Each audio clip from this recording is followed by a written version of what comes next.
preserving culture. Also highlight characteristics of culture and functions of society. Cultural diversity کیا ہے، تعلیم کی promotion میں اس کا کیا کردار ہے اور اس کی جو خصوصیات ہیں وہ بیان کیجیے، اور کلچر یعنی ثقافت کے جو فنکشن ہیں، معاشرے کے جو فنکشن ہیں وہ بھی بیان کیجیے۔ سب سے پہلے ہم کلچرل ڈائیورسٹی کی بات کرتے ہیں۔ The existence of a variety of cultural اور ethnic groups within a society. ایک معاشرے کے اندر ایک سے زیادہ ثقافتوں سے تعلق رکھنے والے لوگوں کا قیام، وجود، یہ کلچرل ڈائیورسٹی کہلاتا ہے۔ اب اس کا کردار کیا ہے تعلیم کی پروموشن میں، وہ دیکھیے۔ کوئی بھی معلومات اور تجربات جو نئی نسل تک آتے ہیں وہ صرف لکھے ہوئے علم اور تجربات کے ذریعے آگے نسلوں تک پہنچتے ہیں۔ اگر علم نہیں ہوگا، سوسائٹی نہیں ہوگی، تو کلچر اور علم نہیں ہوگا۔ جو بھی معلومات آپ اپنے بچوں کو دیں گے، جو بھی معلومات آپ کے پاس ہے، بیسیکلی وہ معلومات آپ کے پاس کسی نہ کسی ریسورس سے تو آئی ہے نا۔ وہ ریسورس یا پھر آپ کا اپنا تجربہ ہوگا، یا پھر وہ ریسورس کوئی ایسی کتاب ہوگی جس کو پڑھ کر آپ نے تعلیم یا پھر معلومات حاصل کی ہے۔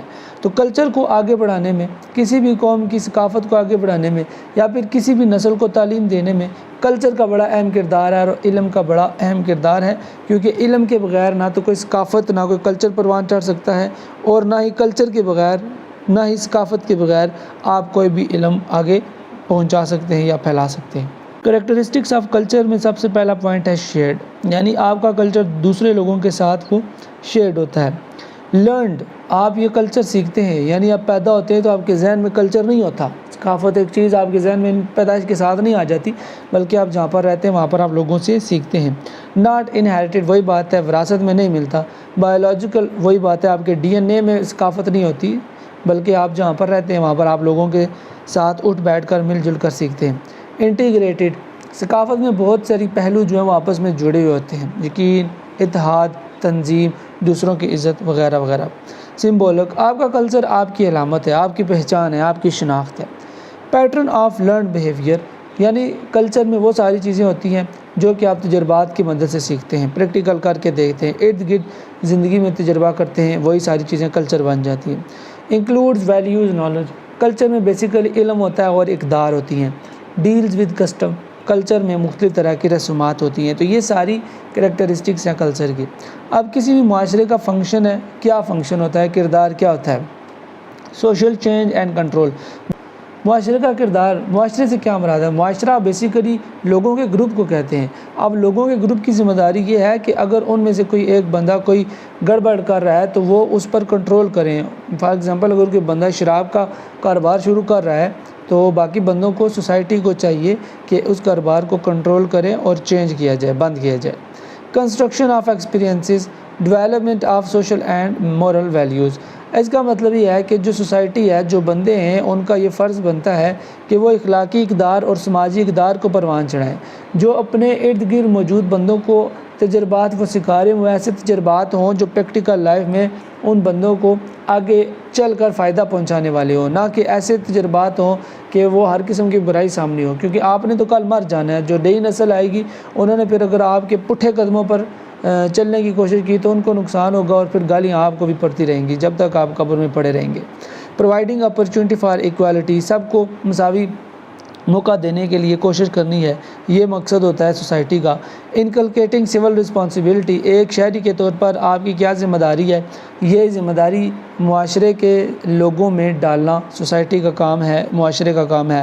National development and national integrity, کسی بھی ملک میں جو لوگ بسنے والے ہیں ان کا آپس میں اتحاد ہونا ضروری ہے، اور یہ ساری باتیں کون سکھاتا ہے؟ معاشرہ سکھاتا ہے، لوگ سکھاتے ہیں، سوسائٹی سکھاتی ہے۔ تو یہ ایک سوسائٹی کے فنکشنز ہیں۔ نمبر 2 ہے explain group dynamics, types and principles of groups and role of teachers اور individuals in managing group and individuals behaviour. Group dynamic کیا ہے، اس کے پرنسپل اور اس کی اقسام کون کون سی ہیں، اور ایک گروپ کو یا پھر ایک واحد بندے کو مینیج کرنے میں کسی ٹیچر یا پھر انڈیویجول کا کردار کیا ہے۔ سب سے پہلے تو دیکھیے گروپ کیا ہوتا ہے۔ Set of people that lives together with some common norms, لوگوں کا ایسا گروپ جو مشترکہ روایات کے تحت ایک جگہ پر رہ رہے ہوتے ہیں، ان کو گروپ کہتے ہیں۔ Different behaviours that occur with in a social environment, اب اس کو گروپ ڈائنامکس کہتے ہیں۔ گروپ ڈائنمک کا مطلب یہ ہے کہ ایک گروپ میں بے شمار بندے رہ رہے ہیں، ایک گاؤں میں بے شمار نسلوں والے بندے رہ رہے ہیں، قوموں والے بندے رہ رہے ہیں، تو یہ جو مختلف قومیں ہیں بیسیکلی یہ ڈائنامکس ہیں، یہی گروپ ڈائنمکس کہلاتی ہیں، کیونکہ ہر ایک کا تعلق مختلف نسل، مختلف رنگ، مختلف قبیلے سے ہے۔ سب سے پہلا ہے سائیکولوجیکل گروپس۔ جس طرح ہم کہتے ہیں نا کہ یہ سائنس کا گروپ ہے، یہ آرٹس کا گروپ ہے، یہ کامرس کا گروپ ہے، تو ایک سوسائٹی میں بسنے والے لوگ کچھ ڈاکٹر ہوتے ہیں، کچھ نرسز ہوتی ہیں، کچھ سائیکسٹسٹ ہوتے ہیں۔ تو یہ جو سائیکولوجیکل جو گروپ ہے اس کا کام کیا ہوتا ہے؟ لوگوں کا ذہن پڑھنا، لوگوں کو اچھائی برائی کے بارے میں بتانا۔ فار ایگزامپل اگر کسی بندے کو رات میں ڈراؤنے خواب آتے ہیں تو یہ سائیکولوجیکل گروپ یعنی جو سائیکولوجیکل پرسنز ہوتے ہیں یہ اس کا ذہن پڑھتے ہیں، اس کے بارے میں ساری معلومات اکٹھی کرتے ہیں اور پھر اس کا حل بتاتے ہیں۔ اب دوسرے نمبر پر ہے سوشل گروپ۔ سوشل گروپ سے مراد وہ لوگ ہیں جو کہ معاشرے کی بہتری میں ہر وقت اپنا کسی نہ کسی طریقے سے کردار ادا کرتے رہتے ہیں، جو سوشل سروسز دینے والے بندے ہوتے ہیں بیسیکلی وہ ان سوشل گروپس میں آتے ہیں۔ نیکسٹ ہے فارمل گروپ۔ اب یہ فارمل گروپ سے مراد ڈاکٹروں کا گروپ ہے، ٹیچرز کا گروپ ہے، این جی اوز کا گروپ ہے۔ انفارمل گروپ یہ ہے کہ آپ نے کوئی این جی او جوائن نہیں کی، کوئی پیشہ جوائن نہیں کیا، لیکن پھر بھی آپ لوگوں کی بہتری کے لیے کام کر رہے ہیں۔ مینیج گروپ سے مراد یہ ہے کہ ایک گروپ کا سربراہ ہے اور اس کے انڈر کچھ بندے کام کر رہے ہیں، تو وہ جو سربراہ ہے، جو مینیجر ہے، وہ اپنے گروپ کے بندوں کو ساتھ ملا کر چلا رہا ہے۔ پروسیس گروپس، ان کا مقصد یہ ہوتا ہے کہ جو بھی کام ہو رہا ہے اس کام کی نگرانی کرنی۔ سیمی فارمل گروپ، یہ سیمی گورنمنٹ گروپس ہوتے ہیں بیسیکلی، اور فارمل گروپ جو ہوتے ہیں وہ گورنمنٹل گروپس آپ ان کو کہہ سکتے ہیں۔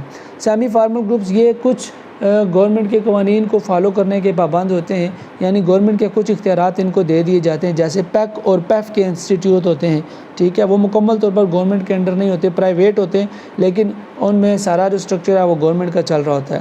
گول گروپ، یعنی ان کو ایک مقصد دیا جاتا ہے کہ آپ نے یہ مقصد اچیو کرنے کے لیے دن رات ایک کر دینا ہے۔ جیسے مثال کے طور پر یونیورسٹی میں آپ کو پروجیکٹ کمپلیٹ کرنے کے لیے گروپ تشکیل دے دیا جاتا ہے اور کہا جاتا ہے کہ آپ 3-4 بندوں نے مل کر یہ گول اچیو کرنا ہے، ٹھیک ہے، تو یہ گروپ گول گروپ ہو گیا۔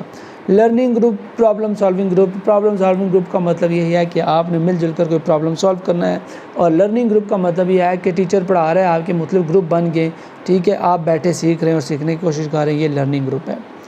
نیکسٹ پوائنٹ ہے ہمارا پرنسپل آف گروپ۔ اب گروپ کے قوانین کون کون سے ہیں؟ جب آپ گروپ بناتے ہیں کون کون سی باتوں کا آپ نے ذہن میں رکھنا ہے؟ سب سے پہلی بات ہے پرنسپل آف بلانگنگز، یعنی جب بھی آپ پرنسپل بنائیں، جب بھی آپ گروپ بنائیں تو آپ ان سارے بندوں کا بیسیکلی دل سے خیال کریں، یہ نہیں کہ انفیئر گروپنگ آپ بنا دیں، 4 نالائق بچے ایک گروپ میں کر دیں، 3 لائق بچے ایک ہی گروپ میں کر دیں، اس طرح نہیں۔ پرنسپل آف پرسیپشن، آپ نے دیکھنا ہے کہ کون سے بچوں کا گروپ بناؤں تو وہ زیادہ بہتر رہے گا۔ پرنسپل آف کنفرمیٹی، آپ نے دیکھنا ہے کہ جو آپ نے گروپ بنایا ہے وہ بندے آپس میں کمفرٹیبل ہیں یا نہیں۔ Principle of change, principle of readjustment, change کا مطلب یہ ہے کہ اگر آپ کو گروپ کے بندے چینج کرنے پڑ جائیں تو آپ چینج کریں۔ ری ایڈجسٹمنٹ کا مطلب یہ ہے کہ گروپ کے بندوں میں اگر آپس میں کوئی گڑبڑ ہو گئی ہے تو آپ اس کو ری ایڈجسٹ کریں۔ کامن موٹیو کا مطلب یہ ہے کہ گروپ کے جتنے بھی افراد ہیں ان کو یہ بات باور کرائیں کہ آپ کا گروپ اس لیے بنایا ہے کہ آپ نے یہ خاص مقاصد حاصل کرنے ہیں، خاص جو آپ کے گول ہیں ان کو اچیو کرنا ہے، سب نے ان گولز کی طرف توجہ کے ساتھ آگے بڑھنا ہے۔ گول اورینٹیشن پرنسپل، اس کا مطلب بھی وہی ہے۔ پرنسپل آف پاور، یعنی کہ ایک بندے کو آپ نے پاور دینی ہے، یعنی یہ نہیں ہے کہ ایک کلاس ہے تو سب کو مانیٹر بنا دیا جائے، نہیں، بلکہ ایک مانیٹر ہوگا، ایک ٹیچر ہوگا تو زیادہ بہتر طریقے سے وہ مینیج کریں گے چیزیں، بجائے اس کے کہ ایک وقت میں ایک کلاس کو 5 ٹیچر پڑھا رہے ہوں تو کیسے پڑھائیں گے۔ کنٹینیوس پروسیس پرنسپل، یعنی یہ ایک ایسا پروسیس ہے جو لگاتار جاری رہتا ہے، یعنی گروپ کی اپنے پرفارمنس کو لگاتار چیک کرتے رہنا ہے۔ اب ٹیچر کا یا پھر کسی بھی انڈیویجول کا رول کیا ہوتا ہے ان گروپس کے حوالے سے؟ سب سے پہلے آپ نے گروپ کے بندوں کو انسپائر کرنا ہے، یعنی آپ کا اپنا کردار اتنا بہترین ہو کہ بندے یا پھر بچے دیکھ کر آپ کو کاپی کریں۔ آپ نے بندوں کو انکریج کرنا ہے، آپ نے ان کو موٹیویٹ کرنا ہے کہ ہاں جی آگے بڑھو، محنت کرو، کمائی کرو۔ پھر آپ نے ان کو موٹیویٹ کرنا ہے، پھر آپ نے ان کو ایجوکیٹ کرنا ہے، اور آخر پر ان کو پریکٹیکل فیلڈ میں دوڑا دینا ہے۔ یہ بیسیکلی ٹیچر کا یا پھر انڈیویجول کا رول ہونا چاہیے گروپس کے حوالے سے۔ کویسچن نمبر 3 ہے ایکسپلین اسٹیجز پروسیس۔ یہ اسٹیجز اور پروسیس ایک ہی چیز ہوتی ہے۔ Types and agents of socialisation, یہ ایجنٹس والا کویسچن امپورٹنٹ ہے۔ سوشلائزیشن کیا ہے، معاشرتی بیسیکلی زندگی کیا ہے اور اس کی اقسام کیا ہے، بندہ معاشرے کا حصہ کیسے بنتا ہے، یہ سارا مرحلہ بیان کریں۔ اور کہتا ہے the activity of mixing socially with others, دوسروں کے ساتھ معاشرتی طور پر گلنے ملنے کا نام سوشلائزیشن کہلاتا ہے۔ اب ایجنٹ کیا ہوتا ہے؟ Agent is a person who has been legally empowered to act on behalf of another person اور an entity۔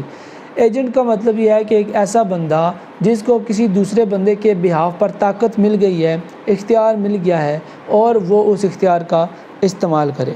سب سے پہلے اب ہم ٹیپس کی بات کرتے ہیں اور پھر جب پروسیس کے بعد ایجنٹس کو ڈسکس کریں گے کہ ایجنٹس ہیں کیا، تو پھر ہم ذرا تفصیل کے ساتھ ڈسکس کریں گے۔ ٹائپس میں سب سے پہلا ہے پرائمری سوشلائزیشن۔ اس کا مطلب یہ ہے کہ ایک بچہ ہے، ایک بندہ ہے، وہ اپنے گھر والوں کے ساتھ، بھائی بہن، امی ابو، چچا چاچی وغیرہ کے ساتھ جب بات چیت کرتا ہے، ان کے ساتھ سوشلائزنگ کرتا ہے، تو اس کو کہتے ہیں پرائمری سوشلائزیشن۔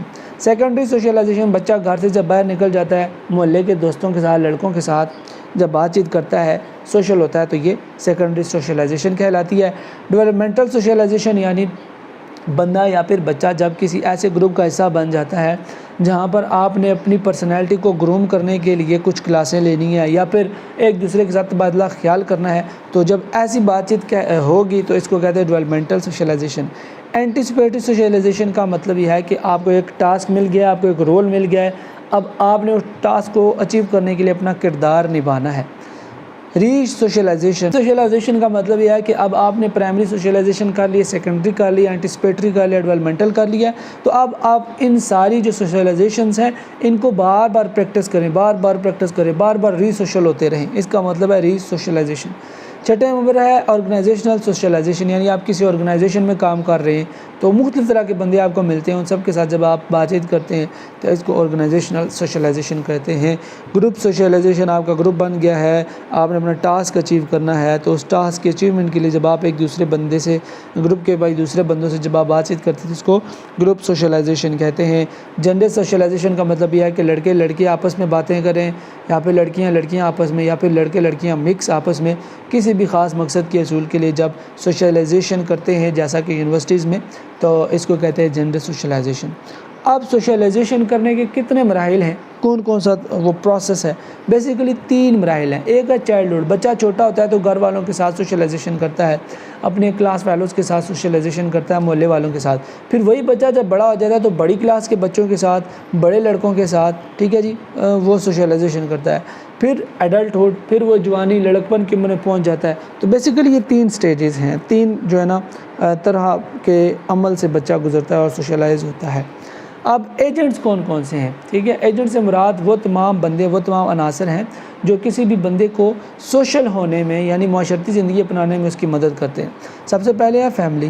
بچہ فیملی کے ساتھ بات چیت کرے گا، اسے پتہ چلے گا کہ اپنے سے بڑے کو آپ کہنا ہے، تو وہ گھر سے باہر جب جائے گا فرینڈس، تو اس کے فرینڈس میں سے جو اس سے بڑا ہوگا وہ اسے آپ کہے گا، ریلیٹیوز میں سے جو بڑا ہوگا وہ آپ کہے گا، اسکول میں جو اس سے بڑا ہوگا اسے آپ کہے گا۔ تو یہ سارے ایجنٹ ہیں، یعنی بچہ کن بندوں سے مل کر سوشل ہوتا ہے؟ فیملی سے مل کر سوشل ہوتا ہے، فرینڈ سے بات چیت کرتا ہے، سوشل ہوتا ہے، رشتہ داروں سے، اسکول میں دوستوں کے ساتھ مل کر بات چیت کر کے وہ سوشل ہوتا ہے، پیر گروپس جو اسکول میں ان کے گروپ بنا دیے جاتے ہیں ان میں آپس میں بات چیت کر کے وہ سوشل ہوتا ہے، اور میس میڈیا جو میڈیا ہے، میڈیا کو دیکھ کر بچہ سوشل ہوتا ہے، جیسے فیس بک اور یوٹیوب، انسٹاگرام وغیرہ۔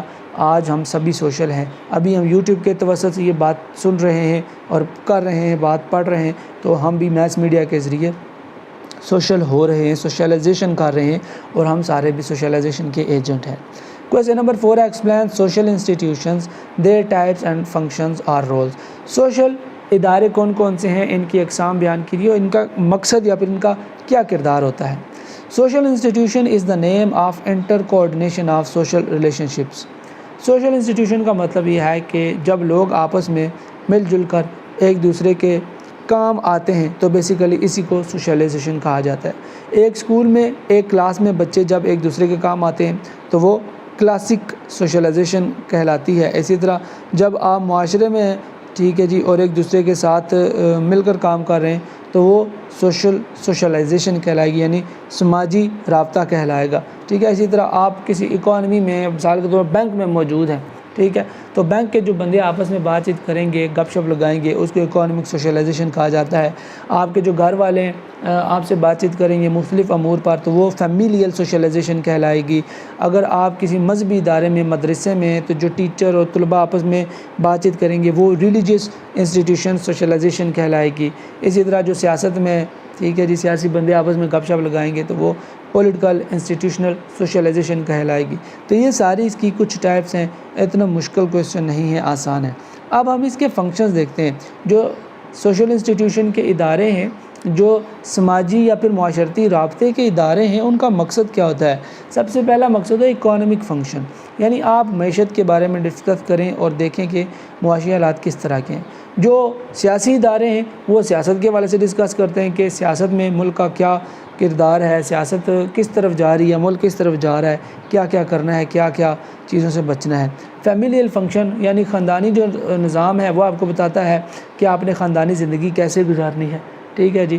آپ ریلیجیس انسٹیٹیوٹ میں چلے جائیں تو بتائے گا کہ آپ کی مذہبی ذمہ داریاں کیا ہیں، آپ نے کیسے زندگی گزارنی ہے۔ سوشل کنٹرول بتائے گا کہ جب آپ معاشرے میں جائیں گے اور آپ کو ایک غلط کام ہوتا ہوا نظر آئے گا تو آپ نے اس کو کیسے روکنا ہے، یعنی ایک بندہ ہاتھ میں بندوق اٹھائے ہوئے دوسرے کو قتل کر رہا ہے، بلکہ اس نے گولی مار کے قتل کر دیا، غلط کام کر دیا، تو اب آپ اس غلط کام کو کیسے روکیں گے، ٹھیک ہے، یا یہ کام ہونے سے پہلے اس کو آپ نے کیسے روکنا ہے۔ یہ نہیں ہے کہ وہ دوسرے کو گولی مارنے لگا ہے تو آپ اسی بندے کو گولی مار کے جو ہے نا کہیں جی کہ میں نے سوشل کنٹرول کیا، نہیں، یہ غلط ہے۔ سوشل ٹرانسفارمیشن یعنی آپ نے اپنی غلطیوں کو سدھارتے رہنا ہے، وقت کے ساتھ تبدیل ہوتے رہنا ہے۔ اور سوشلائزیشن کا مطلب یہ ہے کہ آپ نے ان تمام طرح کے اداروں کے لوگوں کے ساتھ بات چیت کرنی ہے اور اپنا کریکٹر بلڈ کرنا ہے، اپنی پرسنالٹی ڈیولپ کرنی ہے۔ کویسچن نمبر 5 ہے ایکسپلین سوشل ڈیویشن